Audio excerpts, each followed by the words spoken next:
Hello friends, नमस्कार। एक second रुक जाइए। हाँ, ठीक है।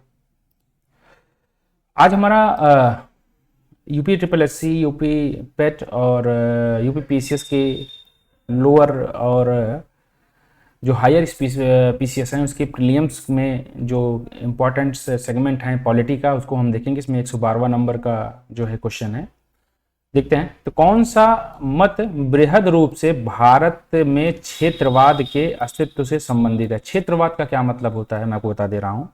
जैसे सपोज डेट आप इस राज्य के हैं या इस क्षेत्र, सपोज डेट मैं इस राज्य के इस जिले का व्यक्ति हूं, तो मैं ये चाहूंगा कि मेरे जिले में के लोगों का ही चले। यहाँ से बाहर आने वाले जो लोग हैं उनका इस जिले में कोई अस्तित्व ना हो, ना उनको रोजगार इस जिले में मिले, ना उनको खाने पीने को मिले, मार्केट में उनका जो है अस्तित्व न रहे। मैं भगाने का प्रयास करूंगा। इसे हम क्षेत्रवादी कहते हैं कि आज मैं क्षेत्रवादी विचारधारा का व्यक्ति हूँ। ठीक है। ऐसे ही राज्य में है कि जैसे सपोज दैट आपको अभी हाल ही में एक मामला दिखाई दे रहा होगा कि महाराष्ट्र वाले कह रहे हैं कि आप यहाँ से अगर जो है मराठा नहीं बोल पा रहे हैं, मराठी नहीं बोलते हैं, तो आप यहाँ से चले जाइए। तो ये क्या विचारधारा है? क्षेत्रवादी विचारधारा है। ठीक है। तो उसी में कह रहा है कि कौन सा मत बृहद रूप से भारत में क्षेत्रवाद के अस्तित्व से संबंधित है। भारतीय संघ से स्वतंत्र होने की मांग, पृथक राज्य की मांग, पूर्ण राज्य की मांग, उपरोक्त सभी। तो सभी सही है भाई। देखिए, भारतीय संघ से स्वतंत्र होने की मांग, ऐसा क्यों है? क्योंकि एक राज्य है उत्तर प्रदेश, सपोज मान लीजिए। अब उत्तर प्रदेश का अगर अपना चलाना है तो फिर वो केंद्र की जो है हस्तक्षेप को नहीं मानने का प्रयास करेगा। तो वो चाहेगा कि हम पृथक हो जाएं और हमारा जो है चलने लगे। तो ये तो क्षेत्रवादी विचारधारा है ना। पृथक राज्य की मांग उसी आधार पर है, पूर्ण राज्य की मांग भी उसी आधार पर है। तो यही सब है। भारतीय संघ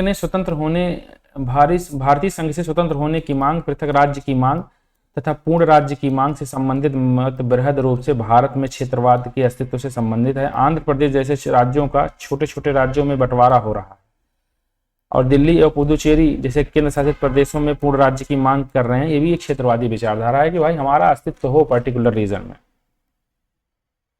113 नंबर क्वेश्चन देखते हैं। अभी मैंने ऊपर बताया था रंजीत सरकारिया के नेतृत्व में सरकारिया आयोग का गठन हुआ था, तो उसी क्वेश्चन का एक सेकंड क्वेश्चन आया है। तो सरकारिया आयोग की संस्तुति निम्नलिखित में से किससे संबंधित है? राजस्व वितरण से, राष्ट्रपति की शक्तियां से, और यहाँ पर देखिए संसद की शक्तियां से, यहाँ केंद्र राज्य संबंध से। देखिए राष्ट्रपति की शक्ति से आप कंफ्यूज करेंगे, यहाँ पर ये गलत होगा। राजस्व वितरण तो होगा ही नहीं, संसद की सदस्यता से कोई मतलब नहीं, तो केंद्र राज्य संबंध ये राइट आंसर होगा। जून 1983 में केंद्र सरकार द्वारा उच्चतम न्यायालय के सेवानिवृत्त न्यायाधीश R.S. सरकारिया की अध्यक्षता में केंद्र राज्य संबंध पर सुझाव देने हेतु एक 3 सदस्यीय आयोग का गठन किया था। इसमें V. शिवरमन और S.R. सेन 2 अन्य सदस्य थे।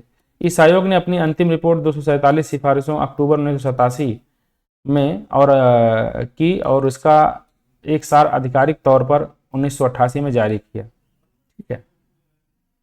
114 नंबर क्वेश्चन देखते हैं। केंद्र सरकार और राज्य सरकारों को प्राधिकार प्राप्त होता है। कहां पर प्राधिकार प्राप्त होता है? तो भाई संविधान में। संविधान से ही जो है उनको ताकत मिलता है। मैं आपको थोड़ा बता देता हूं यहाँ पे। देखिए जनता जो होती है, एक सेकंड मैं आपको शुरू से बताता हूं, इसमें ज्यादा सही रहेगा। देखिए कोई राज्य होता है, ठीक है। राज्य का कॉन्सेप्ट क्या होता है? तो वहां पर एक निश्चित भूभाग होना चाहिए। भाई जब निश्चित भूभाग रहेगा तभी तो आपका राज्य बनेगा। फिर वहां पे एक जनता होनी चाहिए। भाई भूभाग से ही कोई मतलब नहीं है, एक सेकंड रुक जाइए। भूभाग से ही कोई मतलब नहीं, वहां जनता भी होनी चाहिए। जब जनता रहेगी वहां पे तो वहां एक सरकार भी होनी चाहिए जनता को गाइड करने के लिए, लॉ एंड ऑर्डर होनी चाहिए, मेंटेनेंस होना चाहिए। क्योंकि सरकार जो होती है जनता का माई बाप होता है, माता पिता की तरह होती है, तो वहां पर होना चाहिए सरकार। और सरकार तो हो, लेकिन भैया सरकार आपकी संप्रभु भी हो। ऐसा नहीं है कि सरकार आप बन गई है, पूछ किसी और से रही है, दूसरे देश वाले सरकार को गवर्न कर रहे हैं। जैसे कि आपको पता होगा कि ईस्ट इंडिया कंपनी हमारे यहाँ थी, एक सरकार की ही तरह थी, लेकिन वहाँ गवर्न हो रही थी वो ब्रिटिश ईस्ट इंडिया संसद से। तो सरकार भी क्या होनी चाहिए? संप्रभु होनी चाहिए। ठीक है। तो ये 4 आयाम जो हैं हमारे यहाँ राज्य के कॉन्सेप्ट को बताते हैं। ठीक है। अब सरकार होगा तो सरकार किस प्रकार का होना चाहिए, सरकार किस हिसाब से चलेगी, इसके लिए एक संविधान होना चाहिए। अब संविधान को पावर कहां से मिलेगा? तो संविधान को पावर होगी जनता से, क्योंकि जनता जो कहेगी वही संविधान में लिखा जाएगा, जनता के हितों के बारे में लिखा जाएगा। लेकिन हाँ, जनता का हित उतना ही होना चाहिए जितना कि संविधान की अस्मिता बनी रहे, किसी के हित गड़बड़ नहीं होनी चाहिए। ठीक है, तो जनता किसको ताकत देती है? संविधान को। संविधान किसको ताकत देता है? सरकार को। ठीक है, अब आपको पता होगा कि शासन के 3 अंग होते हैं, कौन कौन से? विधायिका, विधायिका, कार्यपालिका और न्यायपालिका। विधायिका आपको पता होगा कि हमारे यहाँ द्विसदनीय विधायिका है, जिसमें आपको लोकसभा एक तरफ होता है जो कि निम्न सदन कहलाता है, एक राज्यसभा होता है जिसे हम उच्च सदन कहते हैं। उसी प्रकार से कार्यपालिका भी 2 प्रकार की होती है, एक अस्थायी कार्यपालिका होती है जिसमें नेता, विधायक, मंत्री, संतरी आते हैं, एक अस्थायी कार्यपालिका जिसमें IAS, IFS, IPS ये सब होते हैं, IRS होते हैं। उसके बाद न्यायपालिका होती है। न्यायपालिका हमारी यहाँ त्रिस्तरीय होती है। कौन कौन सी होती है? ऊपर सुप्रीम कोर्ट होता है, सबसे ऊपर हायरार्की होती है, उसके बाद यहाँ हाई कोर्ट होता है, फिर नीचे अधीनस्थ न्यायालय होते हैं। अब अधीनस्थ न्यायालय में जिला न्यायालय और सत्र न्यायालय ये सब चीज़ें आ जाती हैं, तो उसको हम आगे देखेंगे न्यायिक प्रक्रिया में। तो ये मैं मोटी मोटा आपको खाका बता दिया यहाँ पर। तो भारतीय संविधान से इन दोनों को ताकत मिलती है। केंद्र सरकार और राज्य सरकारों को संविधान से प्राधिकार प्राप्त होता है। भारत का संविधान अपने राजस्व के में संघीय तथा समस्त शक्तियां विधायी, कार्यपालिका और वित्तीय के रूप में केंद्र एवं राज्य के मध्य विभाजित है। संविधान के भाग 11 में, देखिए 11 है, यक्स मतलब होता है 10 और एक सिंगल है 11 में अनुच्छेद 245 से 255 तक केंद्र राज्य विधायी संबंधों पर चर्चा की गई है। ठीक है, भाग 11 में अनुच्छेद 256 से 263 तक केंद्र राज्य के बीच प्रशासनिक संबंधों की व्याख्या की गई है। और भाग 12 में अनुच्छेद 268 से 293 तक केंद्र राज्य के वित्तीय संबंधों की चर्चा की गई है। मतलब कि कह सकते हैं कि 11 में 245 से 255 विधायी पावर और 11 में 256 से 263 तक जो है प्रशासनिक संबंध, और फिर 12 में अनुच्छेद 268 293 तक जो है वित्तीय संबंध बताए गए हैं। चलिए आगे बढ़ते हैं। 115 नंबर क्वेश्चन देखते हैं। केंद्र एवं राज्यों के बीच वैधानिक शक्तियों का बंटवारा दिया गया है। ठीक है, तो किसमें? तो यहाँ पर देखिए 7वीं अनुसूची में। इसके लिए मैंने एक यूट्यूब पे चैनल है क्रेजी जी की ट्रिक, तो वहाँ पर एक उन्होंने कहा था, ट्रिक बताया था, तो मुझे तब से मैं याद कर लिया हूँ। एसपी की शपथ लेकर राज्यसभा प्रतिनिधि अनुसूचित क्षेत्र 5 देखने चल दिए, वहां जनजाति की शक्ति और भाषा देख संपत्ति का अधिकार देख के दल बदलना भूल गए। ठीक है, एक आगे है नगर पंचायत और नगर पालिका 11 और 12 थे, देखते ही देखते याद हमको हो गए। ठीक है, तो मैंने 7-8 साल पहले याद किया था, तो आप इसी से याद कर सकते हैं। एस का मतलब होता है स्टेट, पी का मतलब होता है पैसा, शपथ। ठीक है, एसपी की शपथ, तीसरे में शपथ दिया गया है। और राज्यसभा, चौथे में राज्यसभा प्रतिनिधि दिया गया है। अनुसूचित क्षेत्र के लिए 5वें में दिया गया, अनुसूचित क्षेत्र 5 देखने चल दिए। वहाँ जनजातियों का के बारे में 6 में बताया गया है। शक्ति का मतलब होता है 7 में। ठीक है, और भाषा भाषा 8 में बताया गया है। संपत्ति का अधिकार देख के दल बदलना भूल गए। 9 में संपत्ति का अधिकार है, उसमें दल बदल कानून है 10 में। पंचायत 11 में है, 11 थे और 12 नगर पालिका थे, देखते ही देखते याद हमको हो गए। ठीक है, ऐसे याद कर लीजिए, कभी हम इसको लेके आएंगे।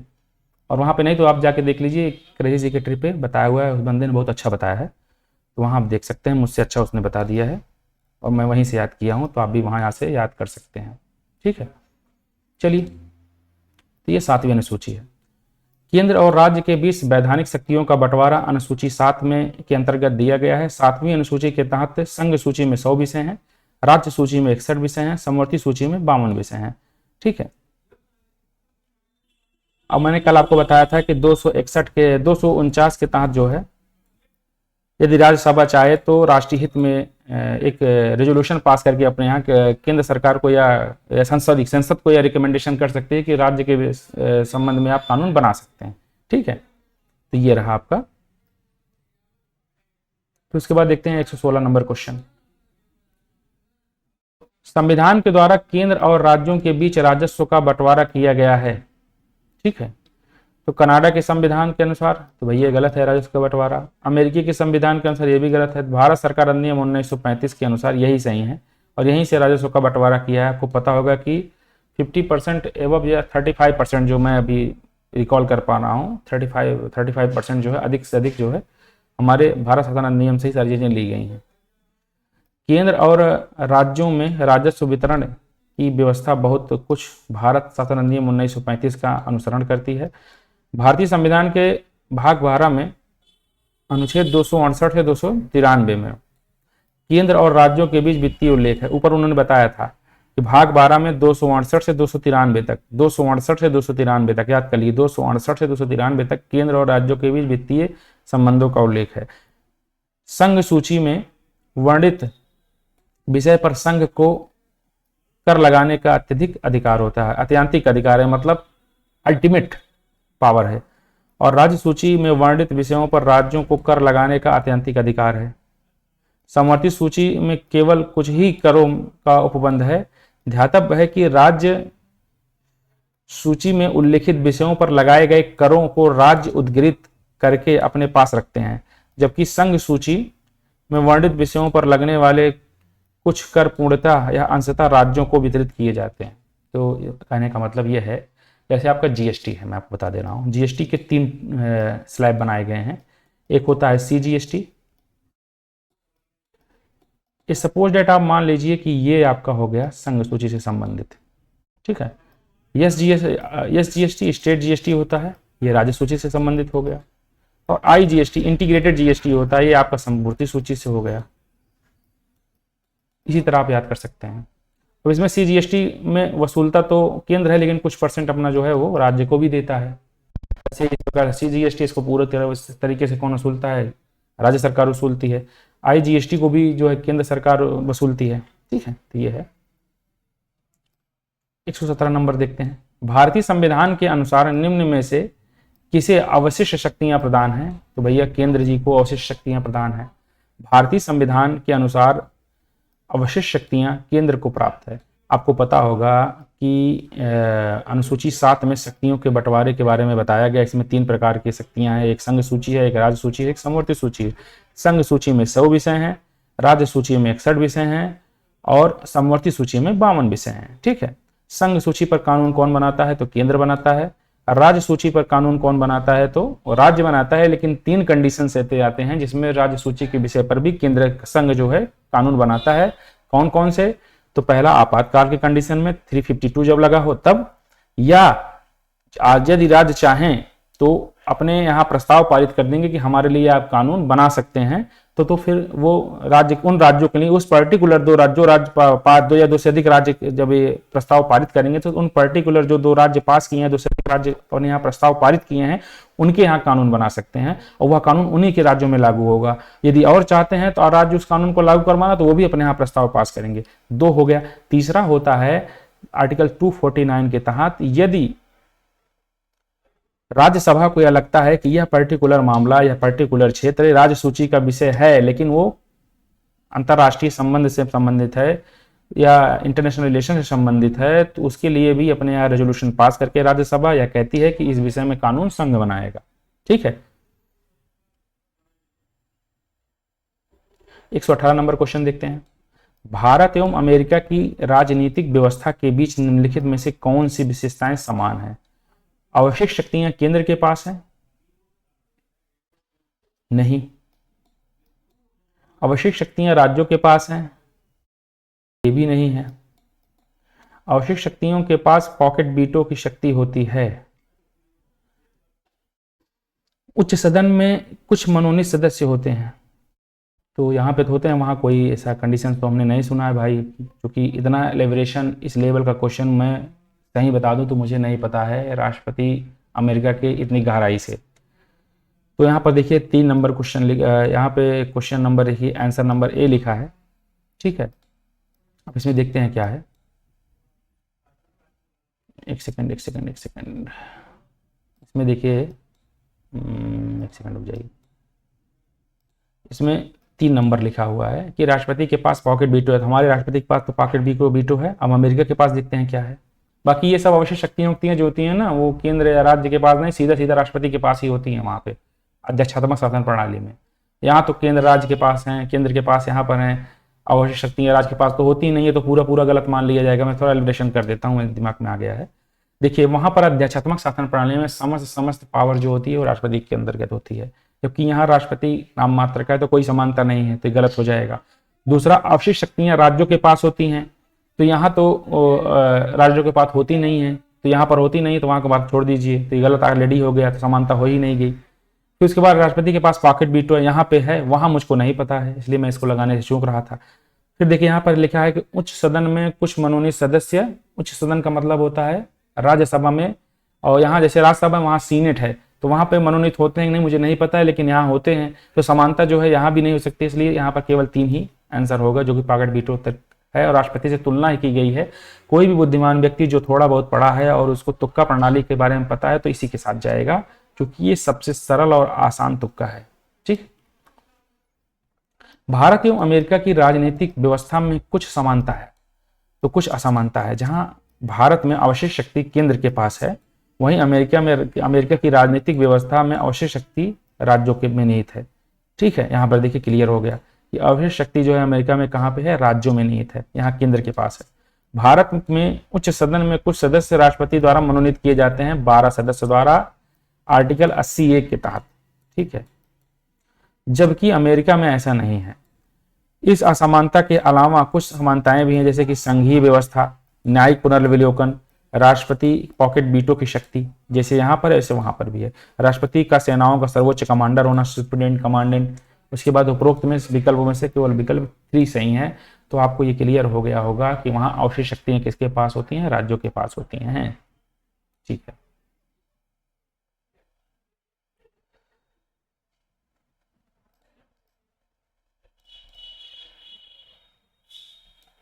ठीक है, देखते हैं 119 नंबर क्वेश्चन है, क्या संविधान के अंतर्गत भारतीय संघ के राज्य सभी विदेशी ऋण सीधे लेने की शक्ति रखते हैं? क्या संविधान के अंतर्गत भारतीय संघ के राज्य, भारतीय संघ के जो राज्य हैं, क्या वो भी विदेशी ऋण सीधे लेने की अनुमति रखते हैं? तो नहीं, यहाँ पर होगा सीधा नहीं।